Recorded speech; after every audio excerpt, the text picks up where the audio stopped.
नमस्कार प्रेक्षकांनो. मुरंबाच्या आजच्या भागामध्ये असं पाहायला मिळणार आहे, आरती आणि अभि दोघांनाही रमा अक्षय चिडवत असतात. तर ते म्हणतात की आरती बहिणी लवकर घरी चला ना, आम्हाला बाळाला खेळवायचे, आम्हाला ना त्याच्याबरोबर खूप मजा करायची आहे. तर आरती म्हणते की मलाही राहत नाही आहे. तर अभि म्हणतो की नाही हां, अजून 2-3 दिवस आरतीला आराम करू द्या, मग आम्ही दोघंही सोबत येऊ, मीही इथेच राहणार आहे आरतीची काळजी घ्यायला. मग रमा अक्षय घरी जायला निघतात. तर रमा अक्षय गाडीमध्ये एकही शब्द बोलत नसतात, पण रमाला मात्र अक्षय जेवला नाही याची आठवण होते आणि मग तिच्या बॅगेतून एक चिक्की काढते शेंगदाण्याची आणि ती अक्षयला देण्याचा प्रयत्न करत असते. पण अक्षय आता रागात असतो, त्यामुळे तो घेत नसतो. पुन्हा पुन्हा रमा त्याला ती चिक्की देण्याचा प्रयत्न करत असते. फायनली लास्टला तो ती चिक्की घेऊन खातो, पण एकही शब्द बोलत नाही. त्यानंतर ते घरी पोहोचतात. तिकडे आई, आजी आणि सीमा आरतीलाच पाहायला निघालेले असतात. त्यात अक्षय रमाला पाहून म्हणतात की अरे, आरतीला बाळ झालं, जायचं नाही का बघायला, चला बरं.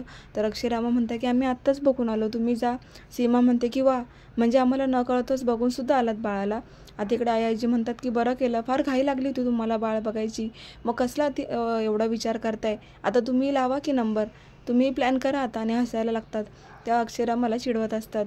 तर इकडे सीमा रमाचं तोंड पाहून म्हणते की अगं बाई, इतकी काळजी करू नकोस, आधी दोघंजण चांगला विचार करा आणि मग प्लॅन करा, इतकी घाई नाही आहे. असं म्हटल्याबरोबरच त्या दोघी तिथून निघून जातात. इकडे फार वादळ सुटलेलं असतं आणि अक्षय रमा म्हणत असतात, किती वादळ सुटलंय, मोठं चक्रीवादळ येणार आहे वाटतं, असं रमा अक्षयला म्हणत असते. अक्षय म्हणतो की ह्या वादळापेक्षा मनातलं वादळ खूप उठलंय. मग ते दोघं एकमेकांना पाहू लागतात आणि जोराची हवा येऊन त्यांचे गॅलरीमधले कपडे सगळे खाली पडत असतात.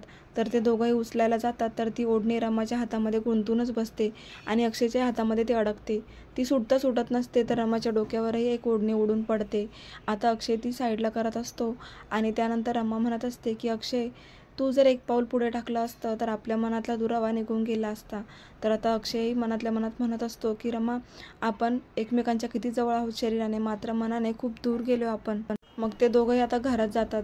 तितक्यातच पंकज काका खूप रागानेच रमा अक्षयला म्हणत असतात की अजून किती दिवस मला राहायचे जावे बापू, मी कंटाळलो आता. एक तर शशिकांतला डाऊट आला ना तर सगळं भांडं फुटेल, मला त्याच्या आधी इथून जायचे, मी नाही राहू शकत इथे, मला माझ्या बायकोची आठवण आली आहे.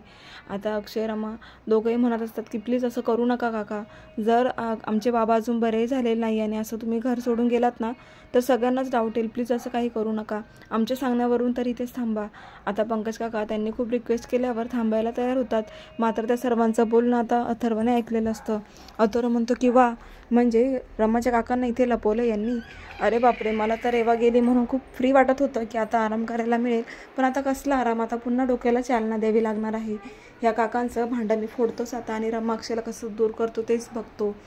आणि इकडे आता रेवा अभिला फोन करून सांगण्याचा प्रयत्न करत असते की मला घरच्यांनी बाहेर काढले, पण मात्र अभि फोन उचलत नसतो. आता अभि बाहेर येऊन स्वतःहूनच रेवाला कॉल करतो आणि म्हणतो की अगं, माझ्या बाजूला आरती होती, बोल ना काय झालं. तेव्हा रेवा सांगू लागते की अरे, मी रस्त्यावर बसली आहे, तुला माहिती आहे मला घरच्यांनी बाहेर हकललं आहे, मी कुठे राहू आणि रात्र झाली आहे, कुठे जाणार आहे मी, ये ना प्लीज अभि माझ्यासाठी.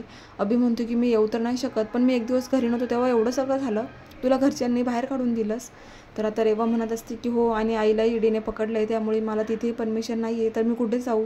अभि म्हणतो की जास्त काळजी करू नकोस रेवा, मी आहे तुझ्याबरोबर, माझा एक मित्र आहे त्याच्या हॉटेलवरती तू राहा आणि मग उद्या तुला मी भेटतो. रेवा काळजी करू नकोस. आता इथे अभिला खूप काळजी वाटत असते, तो खूप तिच्याशी गोडीने बोलत असतो. आता लगेचच रेवा फोन ठेवते आणि म्हणते की अभि किती चांगला आहे ना, खरंच मी त्याचं मन जिंकू शकते, मी त्याला वळवणार माझ्याकडे.